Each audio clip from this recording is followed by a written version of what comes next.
ಎಲ್ಲರಿಗೂ ನಮಸ್ಕಾರ. ನಮ್ಮ ಯೂಟ್ಯೂಬ್ ಚಾನಲ್ ಸಿವಿಲ್ ವಿತ್ ಸುಧೀರ್ಗೆ ಸ್ವಾಗತ.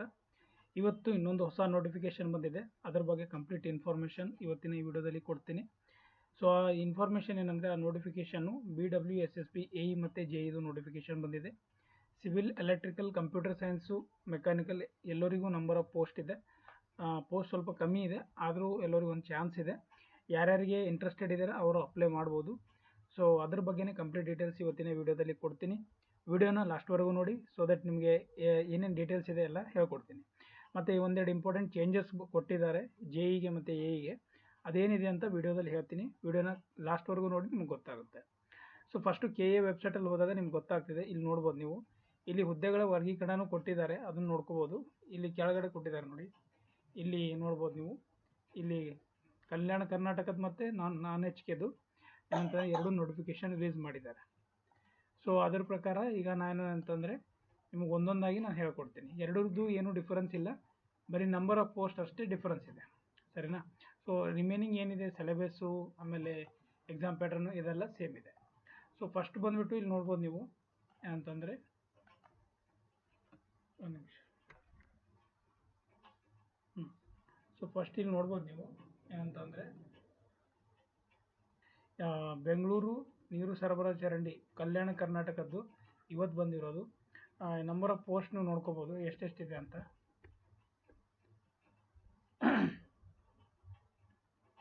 ಇಲ್ಲಿ ನೋಡಿ, ಸಹಾಯಕ ಅಭಿಯಂತರು, ಒಂದು ನಿಮಿಷ, ಸಹಾಯಕ ಅಭಿಯಂತರು ಇದೆ. ಸಹಾಯಕ ಅಭಿಯಂತರದಲ್ಲಿ ನೋಡ್ಬೋದು ಗ್ರೂಪ್ ಬಿ, ಇದು ಇಷ್ಟು ಸ್ಯಾಲ್ರಿ ಇದೆ. ಇದು ಏನಂತಂದರೆ 2018 ಪ್ರಕಾರ 5 ನಂಬರ್ ಆಫ್ ಪೋಸ್ಟ್ ಇದೆ ಇದು, ಆಯಿತಾ? ಇದು ಕಲ್ಯಾಣ ಕರ್ನಾಟಕಕ್ಕೆ. ಎಲೆಕ್ಟ್ರಿಕಲಲ್ಲಿ 1 ಪೋಸ್ಟ್ ಇದೆ, ಆಮೇಲೆ ಮೆಕ್ಯಾನಿಕಲಲ್ಲಿ 1 ಪೋಸ್ಟ್ ಇದೆ. ಕಿರಿಯ ಅಭಿಯಂತರು ಗ್ರೂಪ್ ಸಿ ಮತ್ತು ಸಿವಿಲ್ ಇದು 3 ಪೋಸ್ಟ್ ಇದೆ, ಅದನ್ನೇ ನೋಡ್ಕೋಬೋದು. ಆಮೇಲೆ ಎಲೆಕ್ಟ್ರಿಕಲಲ್ಲಿ 2 ಪೋಸ್ಟು, ಮೆಕ್ಯಾನಿಕಲಲ್ಲಿ 1 ಪೋಸ್ಟು. ಇವೆಲ್ಲ ಹಿಂದೆ ಏನು ಉಳಿದಿರೋದಿದೆ ಅದೆಲ್ಲ ಕೊಟ್ಟಿದ್ದಾರೆ, ಅದನ್ನು ಇಲ್ಲಿ ಆ್ಯಡ್ ಮಾಡಿದ್ದಾರೆ. ಸಹಾಯಕದ್ದು, ಕಿರಿಯ ಸಹಾಯಕದ್ದು, ಮಾಪನ ಓದುಗ ಇವೆಲ್ಲದ್ರದ್ದು ಆ್ಯಡ್ ಮಾಡಿ ಟೋಟಲ್ 59 ಪೋಸ್ಟ್ ಆಗ್ತಾಯಿದೆ. ಸೊ ಎಲ್ಲದ್ರದ್ದು ಒಂದೇ ನೋಟಿಫಿಕೇಷನಲ್ಲಿ ಕೊಟ್ಟಿದ್ದಾರೆ. ಸೊ ನೆಕ್ಸ್ಟ್ ಏನಂತಂದರೆ, ಇದರಲ್ಲಿ ನೋಡ್ಬೋದು ನೀವು ಏನಂದರೆ NHKದು. NHKಯಲ್ಲಿ ನೋಡ್ಬೋದು 13 ಪೋಸ್ಟ್ ಇದೆ ಸಿವಿಲ್ಗೆ. ಸಹಾಯಕ ಅಭಿಯಂತರ ಅಂದರೆ AE 13 ಪೋಸ್ಟ್ ಇದೆ. ಎಲೆಕ್ಟ್ರಿಕಲ್ 4 ಪೋಸ್ಟ್ ಇದೆ. ಆಮೇಲೆ mechanical 2 post, computer science 1 post. ಕಿರಿಯ ಅಭಿಯಂತರು ಸಿವಿಲ್ ಗ್ರೂಪ್ ಸಿಗೆ 20 ಪೋಸ್ಟ್ ಇದೆ, ಆಯಿತಾ? ಒಳ್ಳೆ ಅಪರ್ಚುನಿಟಿ ಇದೆ, ನೀವೇನಂತಂದರೆ ಇದನ್ನು ಟ್ರೈ ಮಾಡ್ಬೋದು. ಆಮೇಲೆ ಎಲೆಕ್ಟ್ರಿಕಲ್ ಗ್ರೂಪ್ ಸಿಗೆ 21 ಪೋಸ್ಟು, ಒಳ್ಳೆಯದು ಇದೆ. ಮೆಕ್ಯಾನಿಕಲ್ಗೆ ಒಂದು 10 ಪೋಸ್ಟ್ ಇದೆ, ಇದಕ್ಕೆ 3 ಪೋಸ್ಟ್ ಇದೆ, ಆಯಿತಾ? ಸೊ ಈ ಥರ ನಂಬರ್ ಆಫ್ ಪೋಸ್ಟು ಎಲ್ಲ ಆ್ಯಡ್ ಮಾಡಿ ಏನಂತಂದರೆ, ಕಿರಿಯ ಸಹಾಯಕಕ್ಕೆ ನೋಡಿ 50 ಪೋಸ್ಟು, ಮಾಪನ ಓದುಗ 37, ಎರಡನೇ ದರ್ಜೆ ಉಗ್ರಾಣ ಪಾಲಕ ಅದು 4 ಪೋಸ್ಟ್ ಇದೆ. ಸೊ ಟೋಟಲಾಗಿ 165 ಇದು ಆಗುತ್ತೆ. ಸೊ ಇಷ್ಟು ನಂಬರ್ ಆಫ್ ಪೋಸ್ಟ್ನ ಇಲ್ಲಿ ಕೊಟ್ಟಿದ್ದಾರೆ. ಇದು NHK ನೋಟಿಫಿಕೇಷನ್. ಈಗ ನೆಕ್ಸ್ಟ್ ಏನಂತಂದರೆ, ನಿಮಗೆ ಹೇಳೋದೇನಂತಂದರೆ, ಶೈಕ್ಷಣಿಕ ವಿದ್ಯಾರ್ಥಿ ಬಗ್ಗೆ ಹೇಳ್ತೀನಿ. ನಿಮ್ಗೆ ಗೊತ್ತಿದೆ BE ಸಿವಿಲ್ ಮಾಡಿರೋದ್ರೆ ಎಲಿಜಿಬಲ್. ಇಲ್ಲೊಂದು ಲೈನ್ ಕೊಟ್ಟಿದ್ದಾರೆ, ಅದನ್ನು ಕನ್ಫ್ಯೂಸ್ ಮಾಡ್ಕೊಳಕೋಬೇಡಿ. Computer literate through passing minimum of 6 months duration course ಅಂತ ಇದೆ. ಅದ್ರ ಬಗ್ಗೆ ನಾನು ಹೇಳ್ತೀನಿ ಏನಿದೆ ಅಂತ. ನಿಮ್ಮ ಹತ್ರ ಇಲ್ಲ ಅಂತಂದ್ರೂ ಏನು ತೊಂದರೆ ಇಲ್ಲ, ಏನು ಮಾಡಬೇಕು ಅಂತ ಹೇಳ್ತೀನಿ.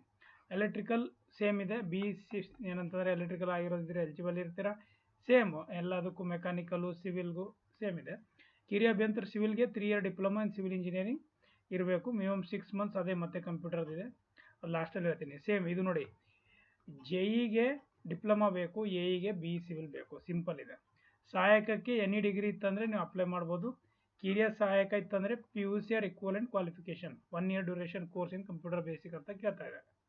ಮಾಪನ ಓದುಗಾಗೂ ಸೇಮ್ ಇದೆ, ಆಯಿತಾ?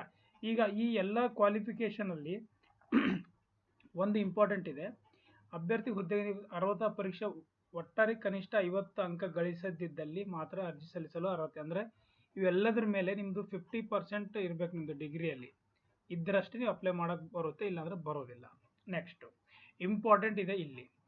ಈಗ ಇಲ್ಲಿ ಕಂಪ್ಯೂಟರ್ ಅಂತ ಕೊಟ್ಟಿದ್ದಾರೆ. ತುಂಬ ಜನ ಕನ್ಫ್ಯೂಸ್ ಆಗುತ್ತೆ, ಸರ್ ನನ್ನ ಹತ್ರ ಸರ್ಟಿಫಿಕೇಟ್ ಇಲ್ಲ, ನಾನು ಏನು ಮಾಡೋದು, ಈಗ ಏನು ಕಲಿಬೇಕಾ ಅಥವಾ ತೊಗೋಬೇಕಾ ಅಂತ ಕೇಳ್ತಾ ಇದ್ದಾರೆ. ಅದಕ್ಕೆ ಇಲ್ಲಿ ಕೊಟ್ಟಿದ್ದಾರೆ, ತಾಂತ್ರಿಕ ಹುದ್ದೆಗೆ ಸಂಬಂಧಿಸಿದ ಕಂಪ್ಯೂಟರ್ ಸಾಕ್ಷರತೆಗಾಗಿ ಎಂಜಿನಿಯರಿಂಗ್ ಮತ್ತು ಡಿಪ್ಲೊಮಾದಲ್ಲಿ ಗಣಕಯಂತ್ರ ವ್ಯಾಸಂಗವನ್ನು ವಿದ್ಯಾರ್ಥಿಯಲ್ಲಿನ ಒಂದು ವಿಷಯವಾಗಿ ಅಭ್ಯಸಿಸುವುದನ್ನು ಗಣಕಯಂತ್ರ ವ್ಯಾಸಂಗವಾಗಿ ಹಾಗೂ ಇತರೆ ತಾಂತ್ರಿಕತೆ ಹುದ್ದೆಗಳನ್ನು ಅಭ್ಯರ್ಥಿಗಳು PUC ಅಥವಾ ತತ್ಸಮಾನ ವಿದ್ಯಾರ್ಥಿ ಅಥವಾ ಅದಕ್ಕಿಂತ ಹೆಚ್ಚಿನ ಗಣಕಯಂತ್ರ ವ್ಯಾಸಂಗವನ್ನು ಒಂದು ವಿಷಯವನ್ನಾಗಿ ಅಭ್ಯಸಿಸಿದಲ್ಲಿ ಅದನ್ನು ಗಣಕಯಂತ್ರ ವ್ಯಾಸಂಗವಾಗಿ ಪರಿಗಣಿಸಲಾಗುವುದು ಅಂತ ಹೇಳ್ತಾರೆ. ಅಂದರೆ ಒಂದು ಸಬ್ಜೆಕ್ಟ್ ಓದಿದಿರಬೇಕು ಆ್ಯಸ್ ಎ ಕಂಪ್ಯೂಟರ್ ಅಂತ, ರೈಟ್.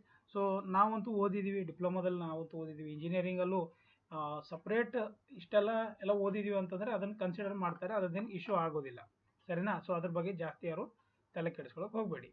ಆಮೇಲೆ ಪಿಂಚಣಿ ಸೌಲಭ್ಯ, ಇದು ನಿಮ್ಗೆ ಗೊತ್ತಿದೆ ಏನಿದೆ ಅಂತ. ವಯೋಮಿತಿ ಅಂತೂ ತುಂಬ ಸಿಂಪಲ್ ಇದೆ, ಮಿನಿಮಮ್ 18 ಇರಬೇಕು. ಮ್ಯಾಕ್ಸಿಮಮ್ ಬಂದುಬಿಟ್ಟು ಜನರಲ್ಗೆ 38 ಇದೆ, 2A 2B 3A 3Bಗೆ 41 ವರ್ಷ ಇದೆ, SC ST ಅವರಿಗೆ 43 ವರ್ಷ ಆ್ಯಸ್ ಪರ್ ಹೊಸದೇನು ರೂಲ್ ಮಾಡಿದರೆ ಅದರ ಪ್ರಕಾರ ಇದು ಕೊಟ್ಟಿದ್ದಾರೆ, ಆಯಿತಾ. ನೆಕ್ಸ್ಟು ಏನಂತಂದರೆ ಇಲ್ಲಿದೆ ಇಂಪಾರ್ಟೆಂಟು, ಬರೀ 8 ದಿನ ಅಷ್ಟೇ ಇದೆ, ಆಯಿತಾ. 25 17 25 ಇದನ್ನು ಡೇಟ್ ಎಕ್ಸ್ಟೆಂಡ್ ಮಾಡ್ತಾರೆ, ಬಟ್ ಲಾಸ್ಟ್ವರೆಗೂ ವೇಟ್ ಮಾಡೋಕ್ಕೆ ಹೋಗಬೇಡಿ, ಮೊದಲೇ ಅಪ್ಲೈ ಮಾಡಿ. ಇದರಲ್ಲಿ ಇನ್ನೊಂದು ಇಂಪಾರ್ಟೆಂಟ್ ಇದೆ, ಇಲ್ಲಿ ಹೇಳ್ತೀನಿ ನೋಡಿ, ಒಂದು ನಿಮಿಷ. ಸೊ ಇಂಪಾರ್ಟೆಂಟ್ ಏನಂತಂದರೆ ಈಗ ಇಲ್ಲಿ 750 ರೂಪಾಯಿ ಇವರಿಗಿದೆ, 500 SC ST, 250 ಫಿಸಿಕಲ್ ಹ್ಯಾಂಡಿಕ್ಯಾಪು. ಈಗ ಒಂದರಲ್ಲೇ ನೀವು ಅಪ್ಲೈ ಮಾಡಿದ್ರಲ್ಲ, ಈಗ 708 ಏನು ಬಂದಿತ್ತಲ್ಲ ಅದರಲ್ಲಿ ಸೇಮ್ ಯಾವ ಥರ ಅಪ್ಲೈ ಮಾಡಿದ್ರೆ ಅದೇ ಥರ ಒಂದಕ್ಕೆ 750 ಆಗುತ್ತೆ. ರಿಮೈನಿಂಗ್ ಬೇರೆದೆಲ್ಲ ಅಪ್ಲೈ ಮಾಡಿದ್ರೆ 100 ರೂಪೀಸ್ ಆ್ಯಡ್ ಆಗುತ್ತೆ, ಸರಿನಾ. ಸೊ ಅದನ್ನು ನೀವು ನೆನ್ಪಿಟ್ಕೊಂಡು ಎಷ್ಟು ಅಪ್ಲಿಕೇಶನ್ ಹಾಕ್ತೀರಾ ಅದರ ಪ್ರಕಾರ ನೀವು ಅಪ್ಲೈ ಮಾಡ್ಬೋದು.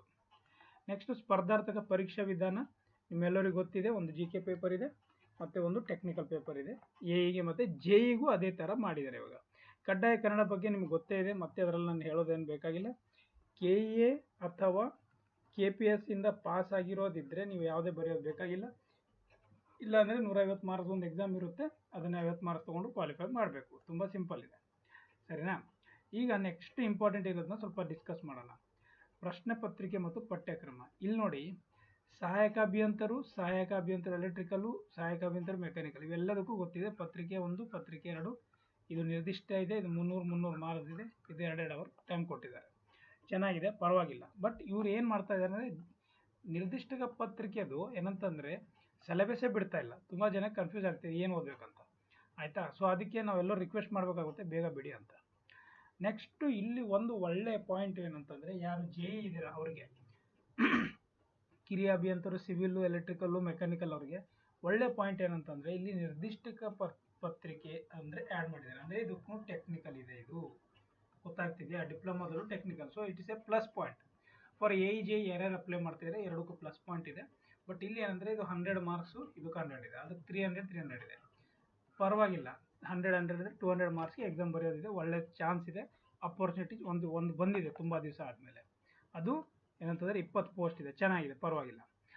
ನೆಕ್ಸ್ಟು ಸಹಾಯಕ ಗ್ರೂಪ್ C ಹುದ್ದೆಗೆ ನೋಡಿ, ಇಲ್ಲಿ ಪತ್ರಿಕೆ 1, ಪತ್ರಿಕೆ 2. ಇಲ್ಲಿ ನಾನು ಏನಕ್ಕೆ ಇದು ಡಿಸ್ಕಸ್ ಮಾಡ್ತಾ ಇಲ್ಲ ಅಂತಂದರೆ, ಇಲ್ಲಿ ನೋಡಿ, ಇಲ್ಲಿ ಸ್ವಲ್ಪ ಕಮ್ಮಿ ಇದೆ ಕಂಟೆಂಟು, ಅಂದರೆ ಓದೋದು. ಆಮೇಲೆ ಇಲ್ಲಿ ಸ್ವಲ್ಪ ಬೇರೆ ಇದೆ GK ಪೇಪರು, ಇಲ್ಲಿ ಮತ್ತೆ ಬೇರೆ, ಇದು ಸೇಮ್ ಇದೆ, ಇಲ್ಲಿ ಮೇಲ್ಗಡೆದು ಇದು ಸೇಮ್ ಇದೆ, ಸರಿನಾ. ಸೊ ಸಹಾಯಕ ಗ್ರೂಪ್ Cಗೆ ಮತ್ತು ಈ ಕಿರಿಯ ಅಭಿಯಂತರಿಗೆ ಸೇಮ್ ಇದೆ. AEಗೆ ಪೇಪರ್ ಬೇರೆ ಇರುತ್ತೆ, ಸೊ ಲೆವೆಲ್ ಸ್ವಲ್ಪ ಚೇಂಜ್ ಆಗುತ್ತೆ. ಆಮೇಲೆ ಇದಕ್ಕೂ ಕಿರಿಯ ಸಹಾಯಕರಿಗೂ ಮಾಪನ ಇದಕ್ಕೂ ನೋಡಿ ಸೇಮ್ ಇದೆ. ಇಲ್ಲಿ ಸಾಮಾನ್ಯ ಕನ್ನಡ, ಸಾಮಾನ್ಯ ಇಂಗ್ಲೀಷು, ಕಂಪ್ಯೂಟರ್ ಜ್ಞಾನ ಇದೆ.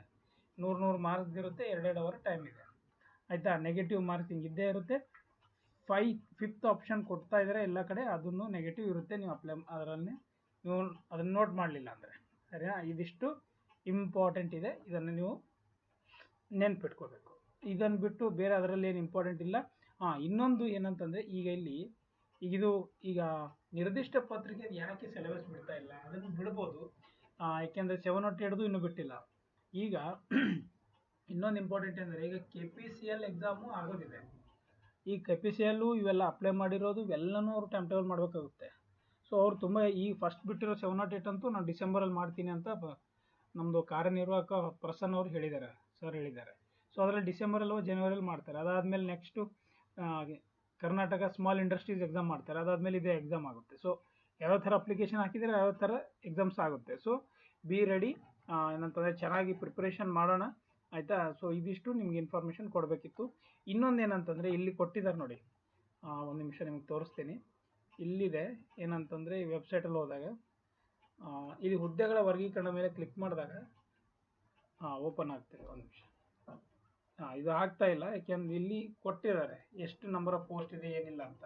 ಸೊ ಅದನ್ನು ನೋಡ್ಕೊಂಡ್ಬಿಟ್ಟು ನೀವು ಅಪ್ಲೈ ಮಾಡ್ಬೋದು, ಅಂದರೆ ನಮ್ಮ ಕ್ಯಾಟಗರಿಯಲ್ಲಿ ಎಷ್ಟೆಷ್ಟಿದೆ ಪೋಸ್ಟ್ ಅಂತ ಗೊತ್ತಾಗುತ್ತೆ, ಸರಿನಾ. ಸೊ ಇದಿಷ್ಟು ಎಲ್ಲನೂ ಡೀಟೇಲ್ಸು ಏನಂತಂದರೆ ಈ ಒಂದು ಹೊಸ BWSSB AE ಇದು ಒಂದು 2021ರಲ್ಲಿ ಒಂದು ಬಂದಿತ್ತು ಎಕ್ಸಾಮು, BWSSBನೇ ನೋಟಿಫಿಕೇಶನ್ ಬಂದಿತ್ತು ಸರಿನಾ. ಸೊ ಅದ್ರದ್ದು ನಿಮಗೆ ಡೀಟೇಲ್ಸ್ ಬೇಕಂದರೆ ನನ್ನ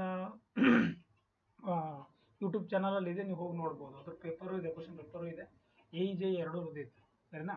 ಸೊ ಅದನ್ನು ಫಾಲೋ ಮಾಡಿ ಏನಂತ ಓದಿ ಅಂತ ಹೇಳ್ತಾ ಎಲ್ಲರಿಗೂ ಹೇಳ್ತಾ ಇರೋದು all the best and start your preparation from today. Thank you so much. We will meet in the next class. Thank you.